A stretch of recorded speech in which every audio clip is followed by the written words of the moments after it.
Welcome back, and this is Brian with ZimCo Survival. And while I was out actually filming the pine pitch video, I found this beautiful tree that had fallen over, but it was still standing up because it got caught by other trees.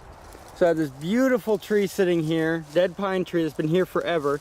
I decided right down here at the bottom, where you typically get your fatwood, that I would go ahead and see if I was actually right, and if this one had some good fatwood. Sometimes they do, sometimes they don't. Depends on the diameter of the tree.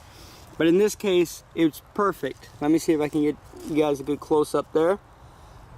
You can see that fatwood layer right in there.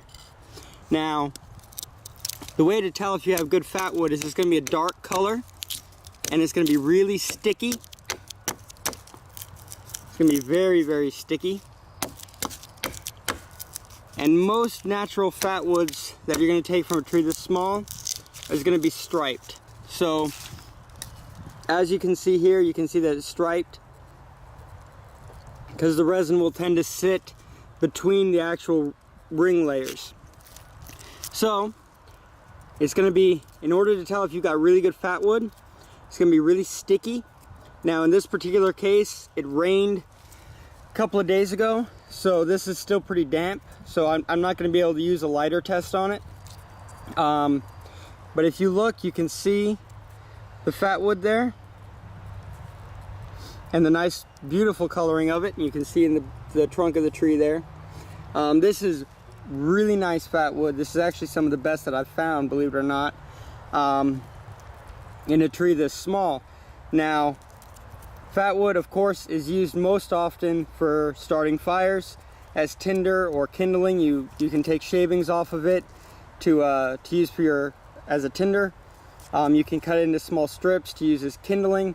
It's a very versatile fire starting material. It burns very, very hot, and it burns for a long time because of the resin. But you can also take this, take off a whole bunch of shavings like this, stick it into a pot, and cook it much like you would do with a char cloth, and it will actually melt the resin out of the wood. So if you can't find, like in my previous video, if you cannot find resin on the outside of the trees, but you're able to find fatwood like this, you can collect resin out of the wood by heating it up, and the resin will just kind of melt out of the wood. But there you go. That is how you find fatwood. Now, you cannot, and I want to make this clear, you cannot go, let me see if I can find an example here. You cannot go and use a piece of wood like this, okay? See how it fell over here? That piece of wood may have fatwood in it, might, but more often than not it's going to be rotten, and it's not going to have any usable fatwood in it. I find my best chances are with trees like the one I just showed you that are still standing up but are obviously dead. All right, so just a little tip to increase your odds of success when finding fatwood. Even this isn't a guarantee. You know, I may test 4 or 5 trees before I find one that's actually got fatwood in it, but there you go. That's how you find it. It's not hard. You'll find it all over the United States and in any country with evergreen trees. So thank you guys for watching. I hope you guys enjoyed this video. If you did, please hit the like button and subscribe.